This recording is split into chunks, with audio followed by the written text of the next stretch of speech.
அன்பு நண்பர்களே, அனைவருக்கும் அன்னை சமையல் உமாவின் அன்பான வணக்கங்கள். இன்னைக்கு அன்னை சமையலில் பார்க்க போகிறது சூப்பரான லஞ்ச் மெனுங்க. வெண்டைக்காய் மோர் குழம்பு, அதுக்கு சூப்பரான சைட் டிஷ் பாசிப்பருப்பு போண்டா. இந்த போண்டா செய்கிறதுக்கு ரொம்ப சுலபமானதுங்க. நீங்கள் இதை ஈவினிங் ஸ்நாக்ஸாக கூட எடுத்துக்கலாம். வாங்க வெண்டைக்காய் மோர் குழம்பும் பாசிப்பருப்பு போண்டாவும் எப்படி செய்கிறதுன்னு பார்க்கலாம். அரைக்க தேவையான பொருள் என்னென்னு பார்த்துக்கலாம். 5 பச்சை மிளகாய், 1 டேபிள் ஸ்பூன் பச்சரிசியை 1 மணி நேரம் ஊற வச்சு சேர்த்துக்கலாங்க. 1 டேபிள் ஸ்பூன் துவரம்பருப்பை 1 மணி நேரம் ஊற வச்சு சேர்த்துக்கலாம். பச்சரிசியும் துவரம்பருப்பும் சேர்க்கறதுனால திக்காக வரும். அதே நேரத்தில் குழம்பு டேஸ்ட்டும் ரொம்ப நல்லாயிருக்கும். ஒரு சின்ன துண்டு இஞ்சி, 1 டீஸ்பூன் சீரகம், 2 டேபிள் ஸ்பூன் தேங்காய் துருவல். இப்போ இது எல்லாத்தையும் தேவையான அளவு தண்ணி சேர்த்து மிக்சியில் நைஸாக அரைச்சிக்கலாம். அடுத்தது 2 கப் தயிர் இதில் சேர்த்துக்கலாங்க. இப்போ இதை நல்லா பீட் பண்ணிக்கலாங்க. இப்படி பீட் பண்ணுறதுனால டெக்ஸ்சர் நல்லா வரும். கொஞ்சம் மஞ்சத்தூள், மிக்சியில் அரைச்ச விழுதை இதில் சேர்த்துக்கலாம். இப்போ இதை நல்லா மிக்ஸ் பண்ணிக்கலாங்க.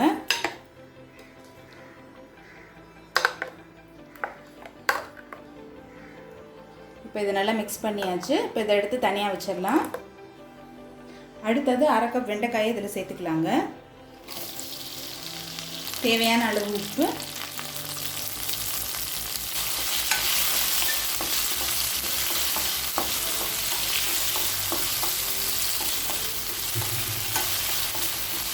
வெண்டைக்காயை நல்லா வதக்கிக்கலாம். இப்போ வெண்டைக்காய் நல்லா வதங்கிடுச்சுங்க. உங்களுக்கு பார்த்தாலே தெரியும் சின்னதாக ஆகிடுச்சு. இப்போ இதை எடுத்து தனியாக வச்சிடலாம். கடாயில் தேவையான அளவு எண்ணெய், 1 டீஸ்பூன் கடுகு, 1/2 டீஸ்பூன் உளுந்து, கொஞ்சம் கருவேப்பிலை, 3 காஞ்ச மிளகாய்,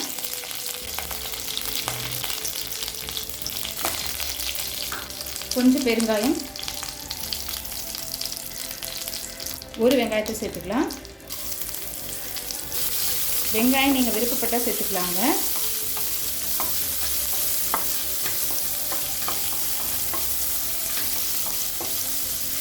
தேவையான அளவு உப்பு,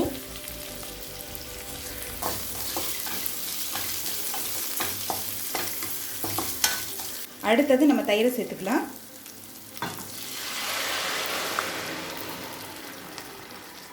இதை நல்லா மிக்ஸ் பண்ணிக்கலாம்.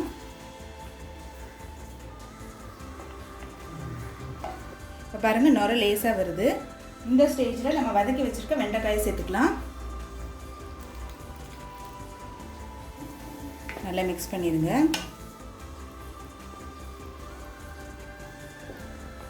மோர் குழம்பு ரொம்ப கொதிக்க விடக்கூடாதுங்க. லேசாக கொதி வரும்போதே இறக்கிடணும். இப்போ மோர் குழம்பு கொதி வர ஆரம்பிச்சிருச்சுங்க. நம்ம கொஞ்சம் கொத்தமல்லி சேர்த்துக்கலாம்.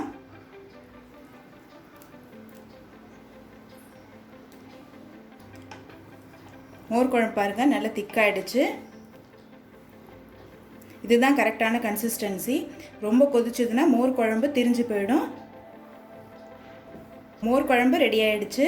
நம்ம சர்வ் பண்ணிடலாம். இப்போ அடுத்தது பாசிப்பருப்பு போண்டா எப்படி செய்கிறதுன்னு பார்க்கலாம். பாசிப்பருப்பை 2 மணி நேரம் ஊற வச்சு எடுத்து வச்சுருக்கேங்க.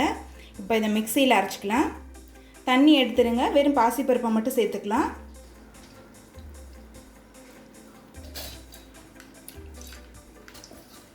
நான் 1 கப் பாசிப்பருப்பு எடுத்துருக்கேங்க. இது கூடவே 2 பச்சை மிளகாய் சேர்த்துக்கலாம். தேவையான அளவு உப்பு, 1 டீஸ்பூன் சோம்பு.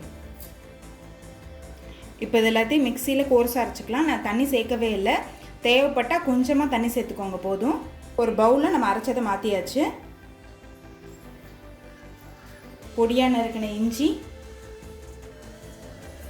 பொடியாக நறுக்கின வெங்காயம், கொஞ்சம் கருவேப்பிலை, கொஞ்சம் கொத்தமல்லி, கொஞ்சம் பெருங்காயம், எல்லாத்தையும் நல்லா மிக்ஸ் பண்ணிக்கலாங்க. ரொம்ப ஈஸியாக செய்யக்கூடிய ஒரு போண்டா.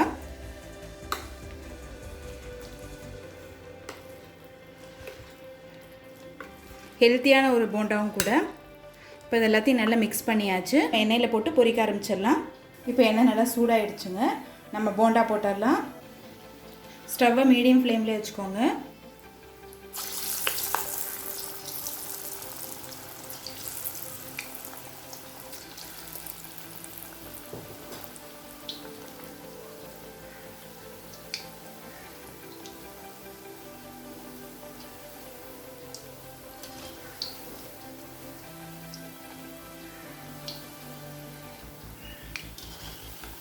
நல்லா போண்டா கலர் மாறுற வரைக்கும் வெயிட் பண்ணலாம்.